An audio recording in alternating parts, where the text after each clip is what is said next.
அன்பிற்கினிய சகோதர சகோதரிகளை நம் அனைவர் மீதும் ஏக இறைவனுடைய அமைதியும் கருணையும் உண்டாகட்டுமாக என்கிற உயரிய பிரார்த்தனைகளோடு இந்த வீடியோவில் ஈரான் இஸ்ரேல் அமெரிக்க யுத்தம் தொடர்பான ஒரு முக்கியமான தாக்குதல் பற்றிய முழு விவரத்தை தான் நம்ம தெரிஞ்சு கொள்ள இருக்கிறோம். அது என்ன தாக்குதல் என்று சொன்னால், நேற்று இரவு ஆகும்போது ஒரு பரபரப்பான செய்தியை நீங்கள் பார்த்துருப்பீங்க.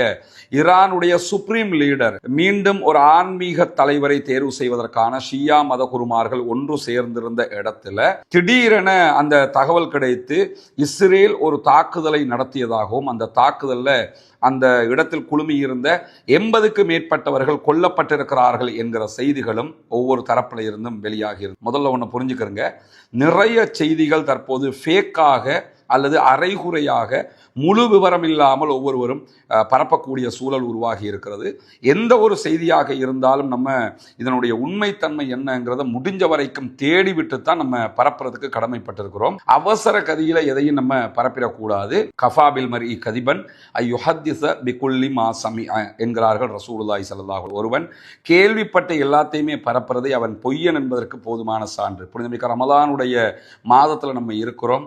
இது மாதிரியான விவகாரங்களில் இருந்தெல்லாம் நம்ம ரொம்ப தவறு கொண்டு நம்முடைய வாழ்க்கையை அமைத்து கொள்ள வேண்டிய கட்டாயம் இருக்கிறது என்கிற உபதேசத்தையும் ஆரம்பமாக சொல்லிக்கொண்டு, உண்மையில் என்ன நடந்தது என்பதை பார்த்தீங்கன்னா, நேற்றைய தினம் சுப்ரீம் லீடரை தேர்வு செய்வதற்கான மதகுருமார்களுடைய ஒன்றியம் ஒரு கூட்டத்தை கூட்டியிருந்தது உண்மை.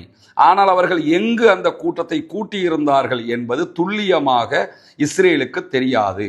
ஆனால் இப்படி ஒரு கூட்டம் நடக்க போகிறது என்கிற செய்திகள் தெரிய வந்ததோட இஸ்ரேல் அதற்கான தயாரிப்புகளில் ஈடுபட்டு அவர்கள் கூட்டத்தை இந்த கட்டிடத்தில் தான் நடத்துகிறார்கள் என்று நினைத்து கொண்டு அந்த கட்டிடத்தின் மீது தாக்குதல்களை நடத்தி இருக்கிறார்கள். குறிப்பாக அவர்கள் தாக்குதல் நடத்தியது தெஹரான்ல இருக்கக்கூடிய ஒரு கட்டிடத்தின் மீது. அந்த கட்டிடம் இந்த மதகுருமார்கள் சுப்ரீம் லீடரை தேர்வு செய்வதற்கான சட்டமன்றம் இருக்கிறதா இல்லையா, அவர்களுடைய மன்றத்தினுடைய ஒரு கட்டிடம் என்பதிலே எந்த மாற்று கருத்தும் கிடையாது. ஆனால் அது ஒரு ஓல்டு பில்டிங், பழைய கட்டிடம். அந்த கட்டிடத்தை அவர்கள் இப்படியான முறைகளுக்கு, தேர்வு செய்கிற முறைகளுக்கு பயன்படுத்துவது இல்லை. அது ஆரம்பத்தில் தேர்வு செய்வதற்கான முறைகளுக்கு பயன்படுத்தப்பட்டிருக்கிறது. குறிப்பாக 40 ஆண்டுகளுக்கு முன்பதாக ஆயத்துல்லா அலி காமனி தேர்வு செய்யப்பட்டார். அதுக்கு பிறகு யாருமே தேர்வு செய்யப்படலை. அதனால் இப்போ புதிய இடத்தில் தான் புதிய தலைவரை தேர்வு செய்கிற பணிகளில் அவர்கள் ஈடுபட்டு கொண்டிருந்தார்கள்.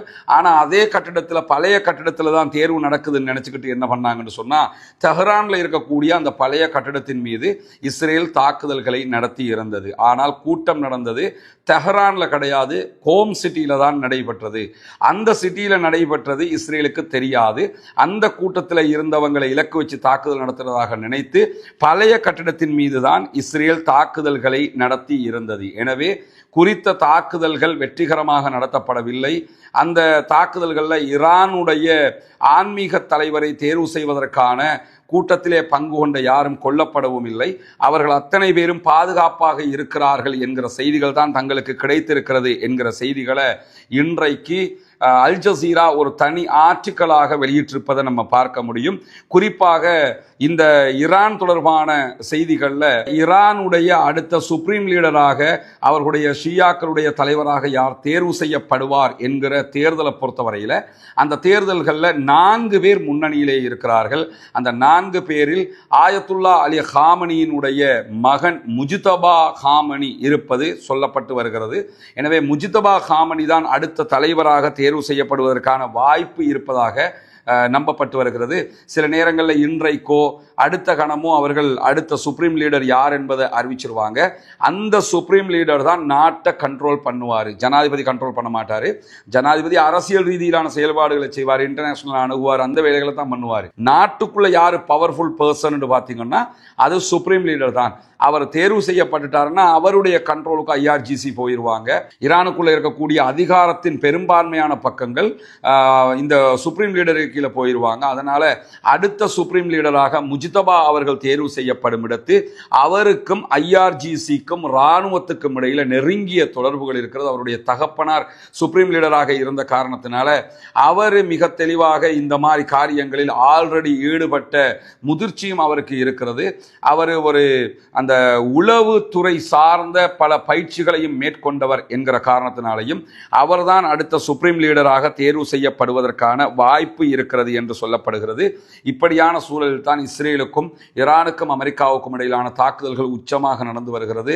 அமெரிக்கா தொடர்ந்து ஈரான் மேல படு பயங்கரமான தாக்குதல்களை நடத்தி கொண்டிருக்கிறது. அதே போன்றுதான் ஈரானும் தொடர்ந்து இஸ்ரேல் மேலையும் அமெரிக்காவினுடைய நிலைகள் மேலையும் படுபயங்கரமான தாக்குதல்களை நடத்தி கொண்டே இருக்கிறார்கள். இரு தரப்பும் குறைவில்லாத அளவுக்கு தாக்குதல்களை நடத்தி வருகிறார்கள் என்பதை நம்ம புரிந்து கொள்ள முடிகிறது.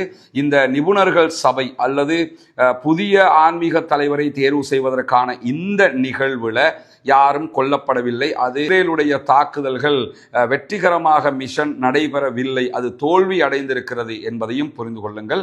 பொறுத்திருந்து பார்ப்போம் என்னவெல்லாம் நடக்கிறது என்பதை. புனிதமிக்க ரமதானுடைய காலத்திலே இந்த யுத்தங்கள் நீங்கி, ஈரான் மீதான ஆக்கிரமிப்பு நீங்கி, அதே போன்று மத்திய கிழக்கில் நடக்கக்கூடிய இந்த பிரச்சனைகள் எல்லாம் முடிவுக்கு வர வேண்டும் என்று ஏக இறைவன் அல்லாஹ்விடத்திலே பிரார்த்தனை செய்யுங்கள் சகோதரர்களே. பாலஸ்தீனம் வெற்றி பெற வேண்டும், பாலஸ்தீனம் சுதந்திரம் அடைய வேண்டும், இந்த முழு உலகம் அமைதி பூவுலகாக மாற வேண்டும், சண்டைகள் நீங்க வேண்டும், யுத்தங்கள் நீங்க வேண்டும் என்கிற கோரிக்கை இறைவனிடத்தில் முன்வைத்தவனாக ஜனநாயக ரீதியாக தொடர்ந்தும் அமைதிக்காக போராடுவோமாக. வாஹர் தஅவானா அல்ஹம்துலில்லாஹி ரப்பில்